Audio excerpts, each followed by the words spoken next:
Dashing through the mud and the mud. There was a time I could drink my cares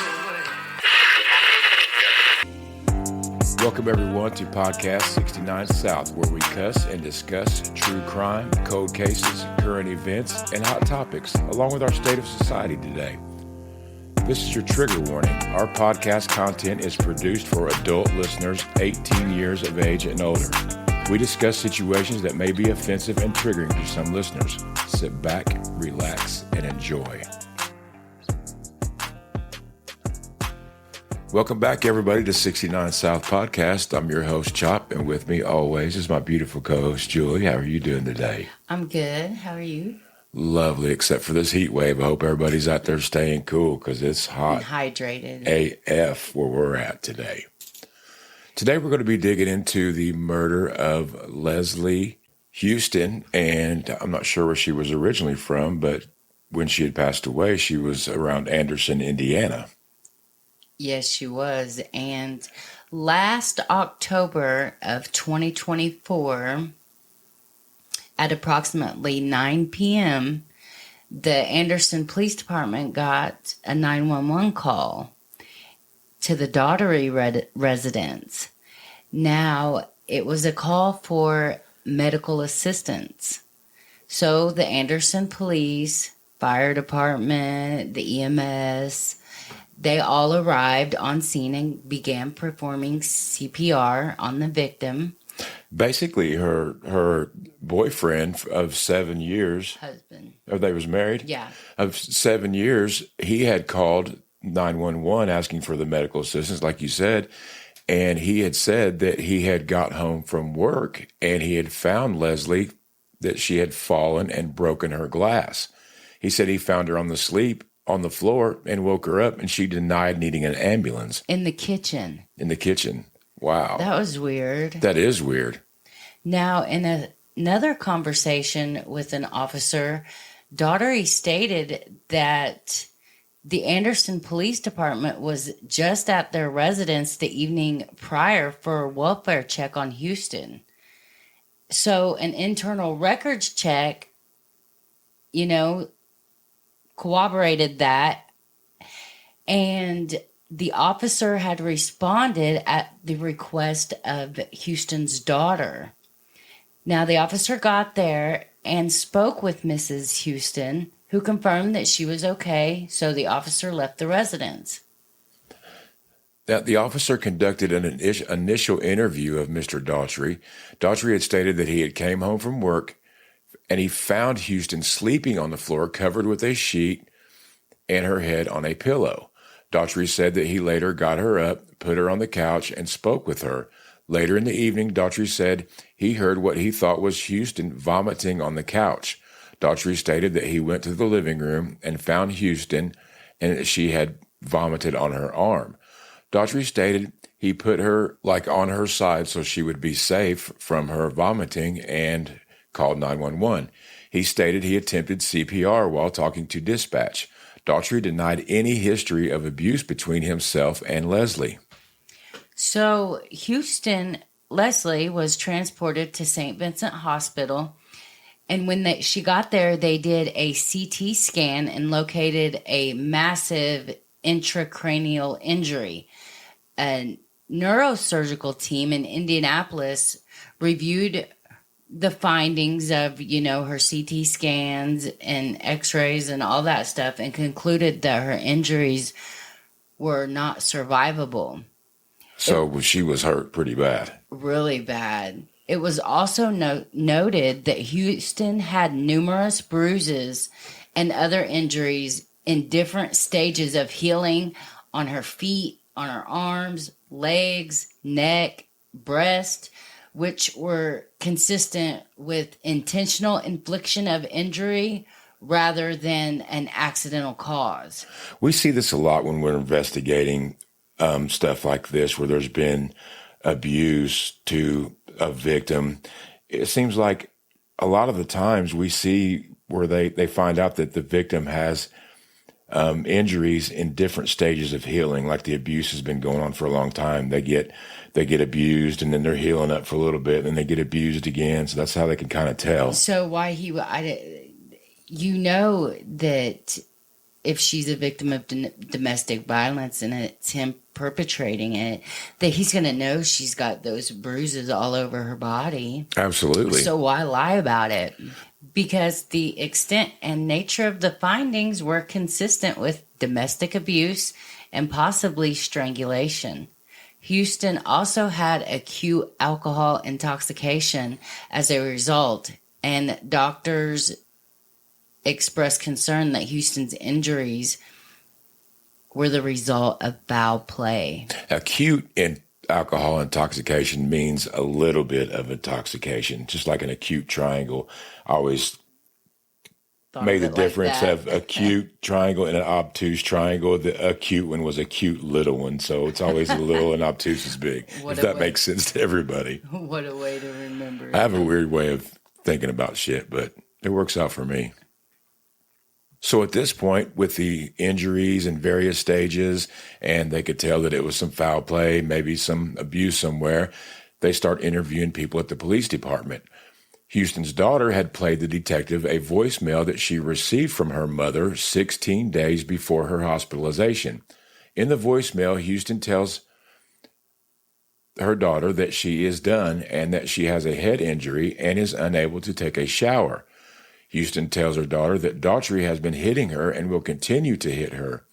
She states that she is ready to leave him and do the paperwork for a protective order. I bet her daughter was happy, like, thank God, because this has obviously been going on for a long time. Oh, you know she was. And I'm sure she was scared at the same time.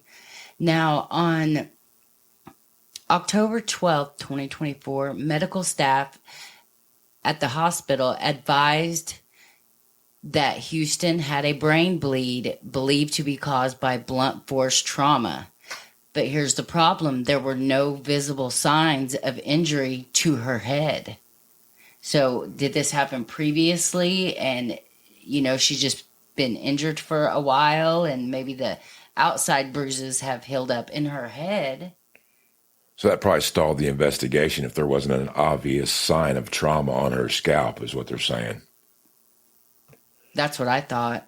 So on 10/13/2024, the police obtained a search warrant for the residence of Anderson to collect Houston and Daughtry's cell phones, along with searching the residence for additional evidence of domestic violence and to take photographs of Daughtry's persons. Means they probably made his ass strip down, take pictures of his whole body to see if there was any defense wounds on him. Or any other marks and scars and things of that nature. So Daughtery was located in his vehicle near 19th Street and Brown Street in Anderson. The police advised Daughtry that there was a search warrant for the residence and collected his cell phone. The police proceeded to the residence and collected Houston's cell phone from the kitchen. The residence was then photographed and swabs of blood stains were collected. Photographs were also taken of Daughtry's person. Now, Daughtry had a small burn on his hand, a small scratch on his left and right shoulder, and a small bruise in the small of his back. Now, the officer conducted another interview with Daughtry. Now, he was not in custody at this time, but he was provided his Miranda warnings, and he agreed openly to speak with them. They was getting ready to get his ass, though. Daughtry, he was, like Julie said, he was not arrested at this time, but they did raid his rights. And Daughtry stated that him and Houston had been together for 7 years, but they were married for 5 years. Daughtry stated on 10/11/24, when he returned home from work, he just found Houston sleeping. This is the same thing he said in his initial interview. Daughtry stated that he later felt her head for any kind of injury or bleeding and did not see or feel anything. He said he returned to his room and watched a couple of movies when he heard choking sounds around 8 p.m., went to the living room and saw Houston had vomited on herself. Daughtry stated that he placed her on her side and called 911.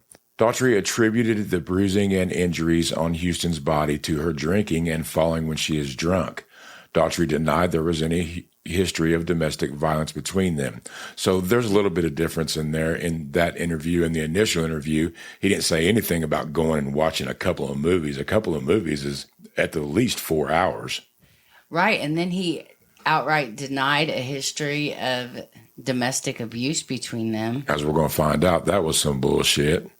Yeah. Now, Houston was taken off life support and pronounced dead on the same date. Daughtery signed a search waiver for his cell phone, like we just said, and he openly, was willing and gave the passcode, like, oh, here you go, I have nothing to hide, putting on that kind of front.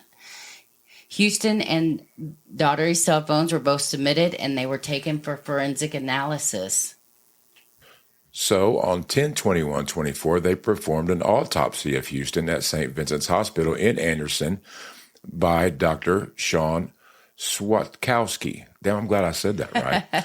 Houston was found to have scattered contusions and abrasions on her chest, upper and lower extremities, and both feet. She also had an elevated level of ethanol. The doctor concluded the cause of death was intracranial hemorrhage, and the manner of death was undetermined. So brain bleeding. Yeah, and at this point, I think they're saying she got scratches on her feet, on her from head to toe. So at this point, they didn't really know if maybe she had got drunk. And when they say she had acute alcohol, that means there was just a little bit of alcohol in her system.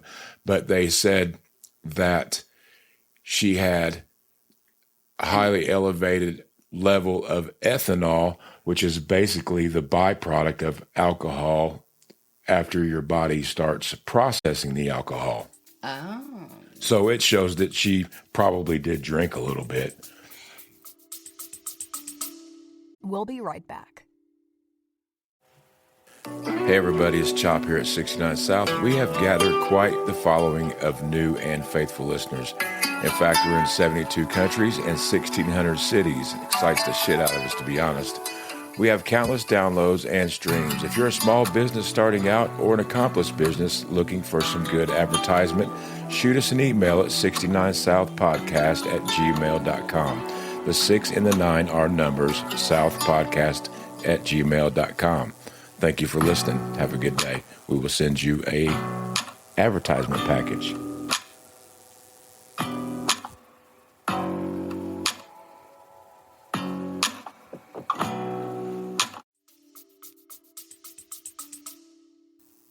Now, the police wanted to go around and conduct other interviews to try to get more information about, what was really going on in the home. So they got a hold of Houston's father, and he stated that he observed an instance of Daughtery battering Houston roughly about a year and a half prior to this last incident. While staying with Daughtery and Houston, he heard them arguing, and he heard Houston gagging. He left his room, and he saw Daughtery on top of Houston, choking her and hitting her head on the floor. So her father stated that he was able to get him off of her and stop the attack. He also mentions that he is very controlling of Houston and will listen to her phone calls. And if she doesn't do what he wants, he also takes her cell phone away. Well, I don't know about you fathers out there. I guess this Daughtry guy, at the time being, he is roughly about 48, 49, 50-ish. So we tried to do a little bit of digging, but we couldn't find an exact age of Miss Houston. But you assume that they're, at least around the same age. So her father is at least probably 20 or 30 years. It's a lot of speculation, folks. So probably in his mid-60s, early 70s, something like that. But I'm telling you what, man, if I walked in and seen a dude on top of my daughter, I wouldn't care if I was 90, boy, I'd be grabbing something and fucking that dude up. Yeah. That would be hard for me to deal with. I have excellent son-in-laws, thank God. They also conducted an interview of Houston's uncle on 2/10/25. He had stated that he had lived with Daughtry in Houston for about a year near the end of 2022 and into 2023. He stated that he heard them arguing, and Daughtry either punched or slapped Houston and pushed her to the floor. He said he observed some redness to the right side of her face, and her glasses were knocked off. Approximately 6 months prior to Houston and Daughtry moving to the address, he saw Houston's arms bruised like someone had gripped them tightly and a bruise on Houston's neck. A few months prior to that, he saw some reddish bruising on Houston's face and her glasses were broken. He said that Daughtry is very controlling, he listens to her phone calls, and they don't have many friends. He also stated that he took Daughtry to a motel one night and stayed with him so he could cool off. So everybody is seeing this shit. Typical domestic violence type thing, man. It's a lot of times people don't want to get in between a man and a woman because, I'll be honest, I did it one time a long time ago. I had a good friend that used to smack the shit out of his old lady all the time, and it would aggravate me, you know what I mean? And I stood up one time and the wife ended up getting pissed off at me. So I was like, never mind, I'll never get into that shit again. But I guarantee you he didn't do it no more again. Not around me, he didn't. Now, the police also conducted an interview with another witness, and he said that over the past 3 years, he has seen injuries on Houston off and on. When they lived on Jackson Street, he recalled seeing Houston with a black eye and bruises on her arms, like someone had been grabbing them. He has also seen some bruising on her neck. On another occasion, about 1 to 2 months prior to her death at her residence, he saw Houston with a black eye and blue bruising. The witness said they got into an altercation with Daughtry about these injuries to Houston. And then her daughter provided information that Daughtry and Houston had been in a relationship since February of 2019, and that Houston is and has been a victim of domestic violence for the majority of their relationship. So she'd been going through this shit probably the whole time they was together, except for the little honeymoon stage. One of the witnesses also provided records of history of violence, including text messages between Daughtry and Houston. Additionally, the detective was informed by the witness that in January of 2024, Houston had been admitted to St. Vincent's for injuries she sustained from Daughtry. So he's been doing this for a minute. Yeah, so she was just in the hospital at the beginning of last year for this. And we looked into that, and we couldn't find where he was arrested for that. So she was keeping all this a secret. And yeah, that's why I initially went to go search for his, to look in his packet. Because I was like, well, if there's all this domestic violence, surely he's caught a case for it. And there wasn't a case for domestic violence, but there was a big case. There's all kinds of cases, a bunch of shit. This dude been in the pen more times than the hog out back. But they requested a warrant for John Daughtry, white male, 1/22/1977, for the crime of murder for the injuries inflicted on or before October 15, 2024, which resulted in the death of Leslie Houston. It took him like 5-6 months from the time that she was in the hospital and passed away till the time that they arrested him. I'm glad they stayed on it, man, because Anderson's a busy-ass city from what I've heard. And we had an employee that worked there. Shout out to Kyle. What's up, Kyle? And our new Patreon member, Kyle. I guess Anderson is pretty bad from what Mr. Kyle has told me. Like, there's a lot of gang violence, a lot of drug dealing, a lot of just, your big city shit. So a lot of times domestic batteries and stuff like that, it kind of falls to the wayside, especially if, months fall in between where they're, investigating the death until the time that they actually get some solid evidence because, in a town like that, cases just keep coming up and keep coming up. So shit gets pushed to the back sometimes. So, kudos to these detectives for staying on this dude's ass. Amen. And getting it done within a year because it's not easy. So back in September of 2010, Daughtry gets arrested in Hamilton County, Indiana for some pretty heavy shit. He's charged with 2 Class B felonies, armed robbery or robbery where someone gets hurt, and criminal confinement with a deadly weapon. This is a dude who's either brandishing a weapon or roughing somebody's ass up during a robbery or maybe both. Court records mention restitution to Duke Energy, so it might have been a hit on one of their properties. Bottom line, this was a serious violent crime. I wondered what the Duke Energy thing was, because they're usually big corporations and people call them and pay their bill with, their A debit. card. Right. Well, this was back in 2010. But armed robbery and holding someone against their will, that's intense shit. I mean, They were intensified to Class B felonies, which that's just right below murder, Class A. And per usual with a dude like this, Daughtry cannot afford a lawyer, so he gets a public defender, Dan Hinkey. The state tries to slap an habitual offender enhancement, which means he's got prior felonies on his record, a big red flag. But instead of going to trial, he cuts a deal. In November 2010, he pleads guilty to the robbery charge, and the confinement charge gets dropped. Come January 2011, the judge hands down the sentence, 14 years total, with 12 years to serve in the Indiana Department of Correction and 2 years suspended to probation. He gets credit for 120 days already spent in jail, and this sentence has to run consecutive to 2 other cases. So it's a long road ahead. and consecutive meaning one right after the other. Yes, just not like at the same time. Yep. So with good time credits and the 120 days he'd already served, he is out by early 2018. So about 8 years total. That's almost a decade for an armed robbery by someone with prior felonies. You'd expect the system to keep him locked up longer. I wonder if the habitual thing, if they didn't find all they needed to keep that charge on, or if that was another plea bargain deal where they didn't want to take the whole deal to trial for whatever he did to Duke Energy. So it was just like one of those things, hey, we'll drop this, plead guilty to this. You know, we could give you X amount of years, but plead guilty to this and blah, blah, blah, the same old story. So by late 2018, just months after getting out, he's in hot water for violating his probation conditions. He admits to it. The court sends him back to prison for just 94 days. Then in early 2019, he violates again. And all he gets is a 9-month extension on his probation. So no added jail time there. Well, it's funny because the 94 days, he had already spent 47 of those 94 days in like county jail.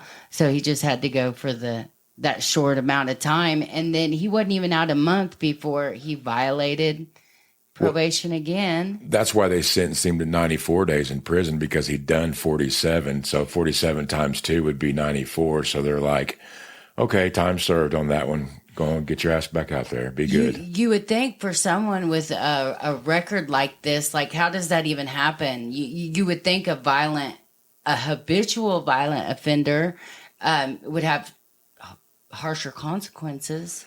You would think that somebody that just got out doing 8 to 10 years in prison would be walking the fucking line. Or on the tight leash. Obviously, the dude was institutionalized, or he didn't learn very quick. So the court had him. They had a shot on him to keep a tighter leash on him or to lock him up a little longer, but they didn't. Maybe it was the plea deal. Maybe the jails were full. Maybe they thought he could still turn his life around.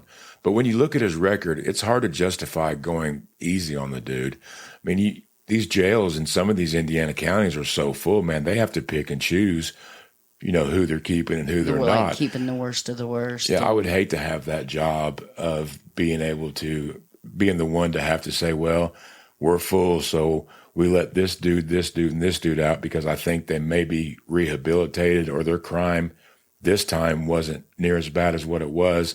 And then my luck could be the dude I let out that go fucking beat his old lady up and kill her.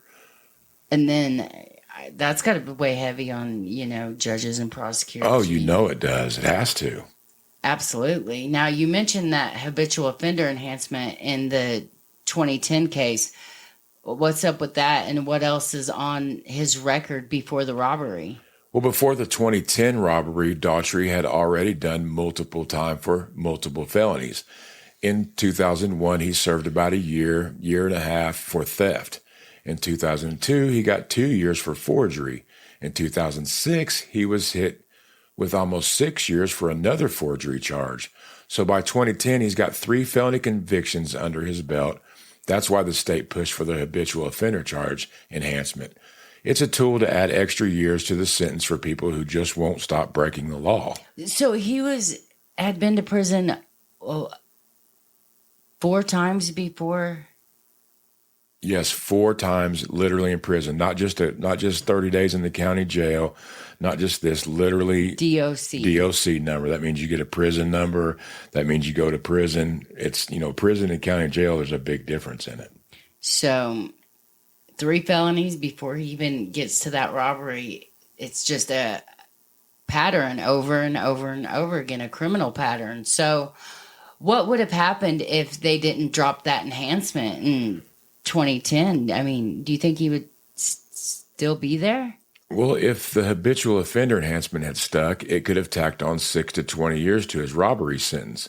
With his 12 years for the robbery, plus, say, 10 extra years adding to his other sentences, he could have been looking at over 20 years total. Even with good behavior, cutting that time down, he'd likely still be in prison today, maybe not getting out until 2023 or later. Keeping him locked up that long could have stopped him from causing more harm down the road. And this guy, I noticed on his cases, he immediately took plea deals, like within 1 to 3 or 4 months of him getting arrested. He immediately took a plea deal for each of those. I mean, maybe if they had kept him locked up till he was a little bit over, maybe he would have calmed down and lost that fiery whatever the fuck was wrong in his head. He kept getting out and going back in, getting out, institutionalized, and going back in, just like you said. I've known so many friends that are like that through the years, man, and it's a bad deal. It's almost like they get used to people telling them when to take a shit and when to eat and when to do this, and it's just like one of my buddies, he would get out, and then it's almost like they enjoy life on the run. Like, let's go ahead and commit a crime, get a warrant. That way I can be on the run. That way I don't have any responsibilities. I can just run around with a bunch of maybe other people that's got warrants and just stay fucking high all the time. That's what they say is fuck it. That's what he did. That's what my buddy did. This dude did too, obviously. He was in there a long time too. But dropping that enhancement let him walk free years earlier than might have, along with, the plea deals that he also took. Some of those plea deals, if they would have stuck a little bit longer, like you said, and gave him longer time, then you got to think about how all these decisions have a ripple effect throughout other people's lives later on. It sure does. And if anybody's out there, man or woman, honestly, going through domestic abuse, try to get some help. Don't stick around for that shit, because most of the time it just enhances and enhances and enhances, and it usually doesn't wind up good. It gets worse. Absolutely. That's about it on that case, but we're going to dive into a little shorter case we have because it's kind of breaking just right now, and it's also the high school that I went to, so it was kind of hit home when we heard about this one. So this one is about a 26-year-old assistant track coach at Ben Davis High School in Indianapolis, Indiana, Harrison Goss. He is accused of child seduction and inappropriate behavior with a 16-year-old student. Here we go with the teachers and the coaches again. What is going on? I don't know. I almost wonder or think in my head that since this Brittany Fortenberry shit had came out, it's like it's a lot more people are coming forward. I mean, you would think this would stop everybody in their tracks and say, hey, maybe we better quit fucking diddling kids, but it just keeps coming out and coming out and coming out. It's like it's not stopping anything. Good for it to keep coming out. Because, absolutely. What's done in the dark needs to come to light. It sure does. So let's jump into the events that took place. The affidavit filed on June 20th, 2025, details a disturbing pattern of sexual misconduct, including nude photos, fondling, and an alleged sexual encounter in his car. So at the time of this recording, though, Harrison Goss does have an active warrant. These are all just accusations, but he has not been arrested as of this second. Let's get into the probable cause affidavit. It's a little funky. On April 7, 2025, an officer was dispatched to Ben Davis High School for a child molestation accusation. The officer arrived on scene in full police uniform in his police car, and he learned that a juvenile female and her mother were talking to the dean of Ben Davis about this incident that had occurred. So what they told the dean is that one of the coaches, Harrison Goss, had been sending text messages ranging from nude photos, inappropriate texts, and other messages telling this student that he wanted to get a hotel room with her and that Mr. Goss had given her a ride home from practice, and on the drive he had inappropriately fondled her breast in private area. Now, the text messages and inappropriate behavior have been going on for a few months. So basically, the student and her mother went to Ben Davis, which, by the way, Ben Davis was a pretty big, nice school, man. When I went there back in, well, I'm not going to give that away, but I mean, there was 5,000-6,000 students. And since then on the news, man, I've seen it. It's been added on to, and it's freaking huge. I can only imagine how many students go there now, but I liked Wayne Township schools. On April 8th, 2025, the detective spoke with the dean of Ben Davis, who stated that a juvenile female had a sleepover with the victim and found messages between the victim and Mr. Goss. She was looking at the victim's phone for a weather app during a recent bad weather storm, and the victim was in the shower when a message came in from a number without contact information. Now, the female read the message from the unknown contact and realized that it was sexual in nature. So Do you think she was really using her friend's phone to look at the weather app and not using her own phone, or you think she was being nosy on her friend's phone while she was in the shower? I mean, you know how what teenage girls are. What if she didn't have a phone? Because some parents don't let their kids have no phone. So what if she didn't have a phone? Or yeah, she did, because she took a picture of it. Yeah, she did. Hell, you know she had a phone. But yeah, so she typed the phone number into her phone, and a matching contact number popped up. And guess what? It was Coach Harrison Goss. Then it says, yes, she took screenshots of the text messages before the victim returned to the room. So she was in a hurry. She then reported the messages to the dean along with the screenshots she had took of them. Good for her. Good for her, man. Looking out for her friend for real. Yeah, she was. The dean provided the detective with a copy of the witness's written statement and screenshots from her phone. The detective also verified Harrison Goss's personal information. He works at one of the schools in Wayne Townships and serves as an assistant track coach at Ben Davis High School. On April 10th, 2025, the detective took a tape statement from the victim at the sex crimes office. During the interview, the victim told detective that there's another new word, detective or whatever I said, that she had asked for Harrison Goss's phone number in case she needed it during track season. She is currently a track manager for the Ben Davis track team. In the beginning, the victim and Mr. Goss texted back and forth in a friendly manner, but the messages turned sexual over time. The victim says she feels Mr. Goss thought that she was flirting with him because she used a lot of emojis when she texted. Mr. Goss told the victim that if she messed around with him, he wouldn't tell anyone, of course. They started talking a few times per week during track and sometimes during the day. Mr. Goss would transport her home after practice and track meets approximately 15 times. The first time she didn't have a ride home, he offered her to take her home.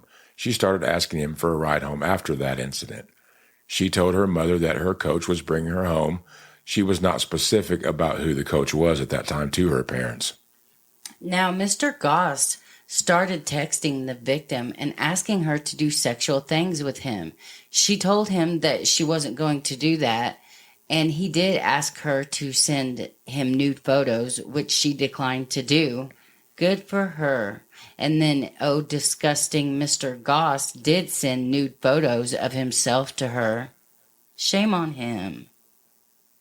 One day after a track meet, around March 17th or the 18th, 2025, the victim said she was in the passenger seat of Mr. Goss's vehicle. She thought he was driving to get an oil change or something to do with his car. She was unsure where he was driving because he didn't take her home. She asked him where he was going. Mr. Goss told her he was going to a nearby elementary school in Sidewayne Township, but she is unsure of the exact location.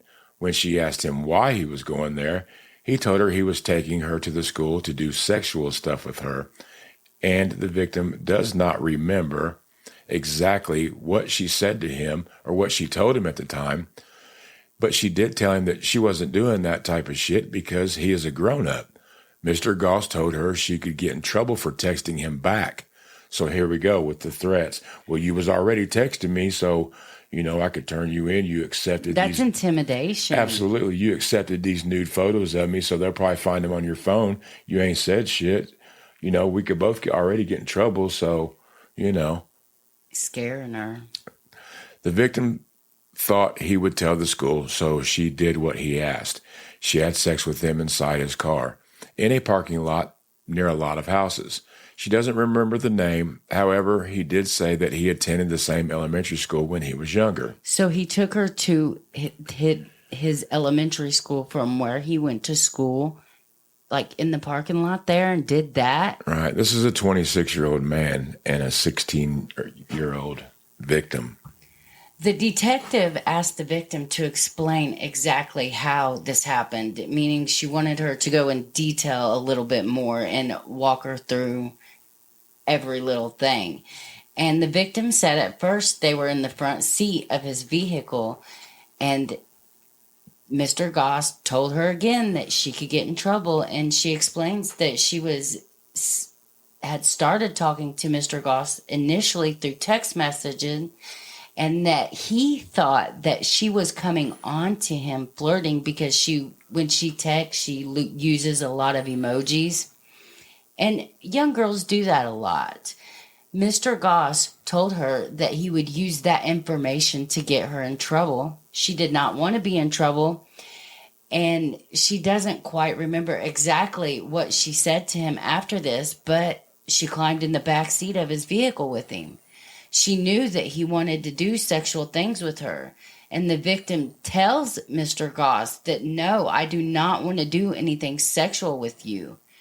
Mr. Goss then mentions again that she could get in trouble if anyone found out, so she complied with what he wanted and had intercourse with him. They were at the school for approximately 1 hour before getting dressed. He then drove her home, and she continued to speak to him after this because he was her ride from track to and from. I guarantee you when he does get caught, his story is going to be, well, she was coming on to me and she didn't say Blame anything. it all on the victim. Oh, yeah. This one's going to be 100% victim blame. It doesn't matter. You're a grown-ass man. You do not need to think about a child like that. Absolutely. And a child being anyone under the age of 18. The detective asked the victim if any other incidents occurred with Mr. Goss, and she described him rubbing her leg and upper thigh while he drove her home. One time she remembered after dropping off her friend after track, Mr. Goss was driving the victim home and he stopped at a stoplight. He kissed her on the lips.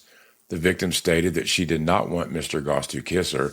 She had already told him previously that she did not want to have a sexual relationship with him.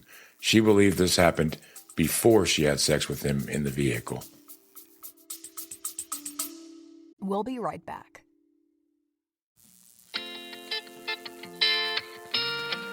Hey everybody, this is Chop from 69 South, man. While we're taking a little break, get up, get yourself something to drink, grab yourself a plate of food. But hey, look up shopcitadjules.com, man. Pick up one of our badass 69 South t-shirts. A portion of the proceeds goes to victims, and it helps support our show. Help keep the lights on here in the studio. We thank you all so much for listening. Everybody just take it easy and enjoy life. That's what it's all about. The victim told the detective that she didn't know how to cut things off with Mr. Goss. She felt like if he knew he could get in trouble, he would tell the school and she would be in trouble. When asked what trouble meant to her, she said trouble possibly meant being expelled, kicked out, alternative school, in trouble with her parents, and that even Mr. Goss would go to jail. The victim had told the police that at this point she knew that her friend, the witness, had saw the messages on her phone and taken the screenshots of them. But she had also said that they had another sleepover at some other friends' house, and that she had shoved the other kids. So now, there's a lot of kids that know what's up. She said that she had called down to the school office. She did not tell the school administrator everything, but she did. I guess she had reported all this to DCS as well. Now, the detective asked the victim if there was anything else that had not been discussed during this interview that she would like her to know. And the victim said that the night the incident happened in the back of the vehicle, that Mr. Goss was kissing her all over her areas and left marks on her. He later asked, to get photos and have them sent. That Mr. Goss wanted the photos of the marks he left on her, and he wanted the victim to send him pictures. You think that was just more ammo for him to say, look, you sent me these, now you can't say shit, or you're... A sick perversion. Yeah. Like wanted it for a trophy and maybe evidence or ammo to use against the poor child. Mm-hmm. She did add to the detective with her story. She wasn't sure if it was the day before or the day after the incident. Mr. Goss had took her to school, and Mr. Goss had asked her to do another sexual act in the backseat of the car. Even though the victim didn't want to, she agreed to it, probably just to keep the dude happy. Because at this she was point. scared. He at was this point, he was intimidating threatening her. You could get in trouble. It's horrible, man. It's devastating to a young girl. I mean, it has to be. I mean, these little girls, they really don't know what they want. I mean, especially up in the city, I think they think they're more grown up than they really are. It's just like a trend these days or something. But that still doesn't give the excuse for anybody in a freaking job where they're supposed to be helping and coaching and teaching these children to take advantage of a young child like that. And that's exactly what he did. Now, the probable cause, it goes on a little bit more. There was a little bit more of the sexual allegations, and there was a lot of flirting back and forth between them, a lot of kind of sexting between the two of them. But again, you know what I mean? I don't want anybody to victim blame, because that's exactly what he's going to do. Is exactly what he's going to do.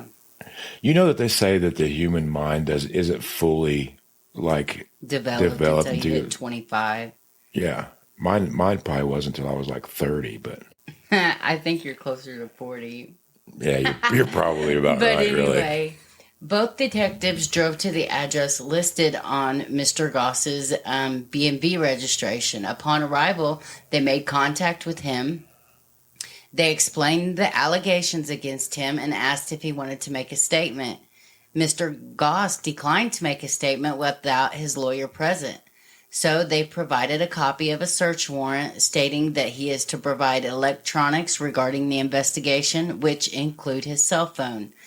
Mr. Goss complied with the search warrant and provided his unlocked cell phone with his passcode. The detective observed a screensaver on his phone that appeared to be that of the victim. So he had a picture of the victim on his screensaver? Yeah. See, these are all just allegations at this point, people. We do want to say that. But they did get the digital forensic, or they sent his phones, the phone and the victim's phone, for digital forensics unit, and they began reviewing the information received. Then they put a warrant out for the dude, right? Yep. So I bet all the stuff that the victim had said, I mean, I'm just saying. They found, even if you delete stuff on your phone, I'm sure Cellbrite can.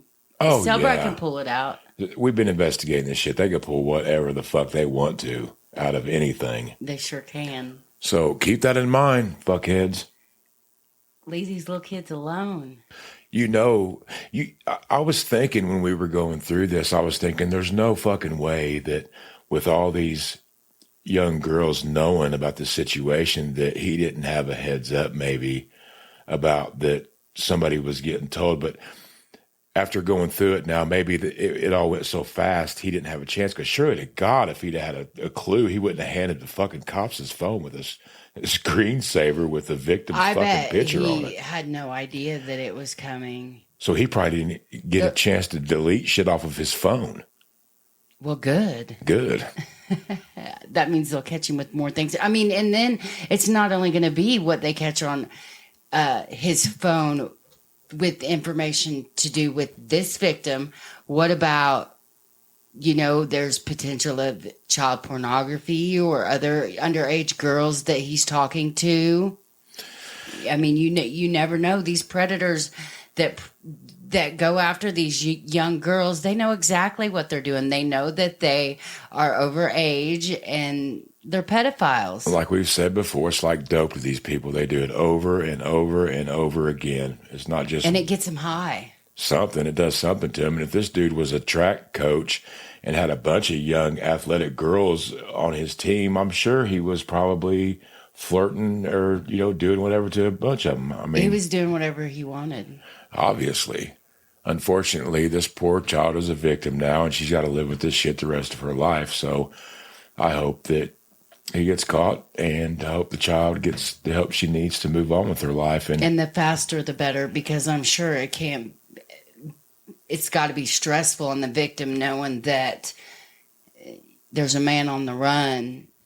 We want to thank everybody for being with us today, and we do want to thank our Patreon members. We cannot do this without you. It helps us keep the lights on here in the studio. And if you would love to support us, if you love what we do, go to www.patreon.com/69South. You'll get early releases, you'll get bonus episodes, and you'll get some behind the scenes shit. Also, we post all these full probable cause affidavits on there. There's a lot of stuff that we don't read on there, so you'll be able to get the whole story if you're a mile marker Patreon paid member. Yep. So it's a cool little benefit. It's public record, everybody, before you start yipping. So have a good night. Have a good day, and